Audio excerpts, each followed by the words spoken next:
Hello, আসসালামু আলাইকুম। যারা এক ঢিলে ২ পাখি মারতে চান তাদের জন্য কিন্তু এই ধরনের কেকগুলো একদম বেস্ট। কারণ এই কেকটা থেকে বোঝা যাবে না যে এটা গায়ে হলুদের জন্য না মেহেদি সন্ধ্যার জন্য। মানে কেকটা একদমই ওই লুকের।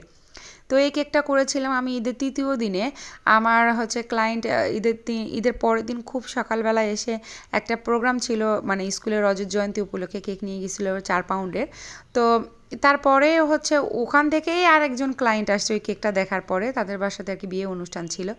তো একদম আমি মানে ভাবছি যে আজকে আর কোনো কেকের কাজ করব না, যেগুলো অর্ডার নিয়ে রাখছি সেগুলোই করব। রিল্যাক্সেই উঠতেছিলাম যেহেতু মানে আমি কেক বেস তৈরি করে কামকুডিং করে রেখে দিছি। একদম সকাল ৬টার সময় এই ক্লায়েন্ট আমাকে হোয়াটসঅ্যাপে নক করছে। আমার তো পুরা মানে গা পা কাঁপতেছিল একবার ঘুম থেকে উঠে, মানে ফজরের নামাজ পড়ে শুয়েছি যে ভাবছি একটু রিল্যাক্স করব।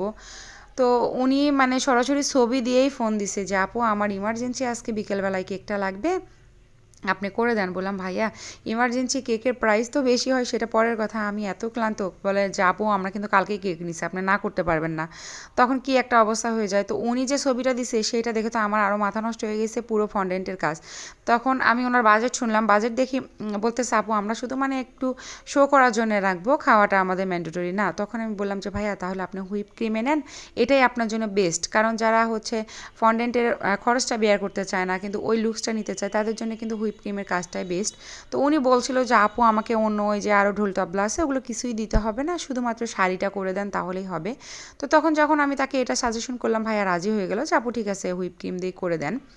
তো তখন আমারও একটু ইজি হলো যে যাক খাটনিটা কিছুটা হলেও কমলো, তারও বাজেটের মধ্যে থাকলো।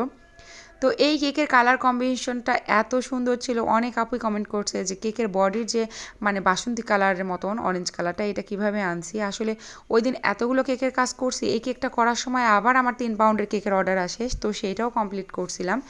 যেহেতু মানে আমার হাজব্যান্ড অনেক হেল্প করছে ওই দিন, কেক বেসগুলো রেডি করে দিছিল। তো আমি ওই জন্য আর কি কালার কম্বিনেশনের ভিডিওটা মানে মিক্সিংয়ের ভিডিওটা নিতে পারিনি।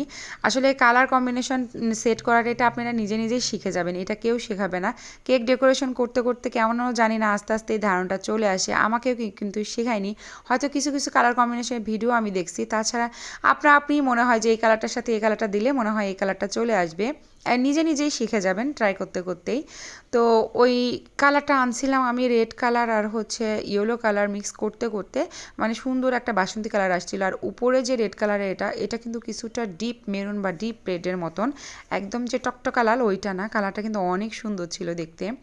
তো যেহেতু একদম শুধু শাড়ির সিম্পল ডিজাইনটা করে দিতে বলছে, তো আমি নিজে থেকে এখানে সুগার বল দিছি যাতে করে আর কি শাড়িটা দেখতে ভালো দেখা যায়। এই কেকগুলো কিন্তু আপনারা দুইটা ডেকোরেশনের জন্যই নিতে পারবেন, গায়ে হলুদ বা মেহেদি সন্ধ্যার জন্য। কারণ এটা শুধুমাত্র হলুদ থিমের মতো নাই, এই জন্য কিন্তু দুইটা অকেশনেই নেওয়া যাবে। তো এই তো একদম মানে কথা বলতে বলতে আমার কেক ডেকোরেশনটা শেষ হয়ে গেল।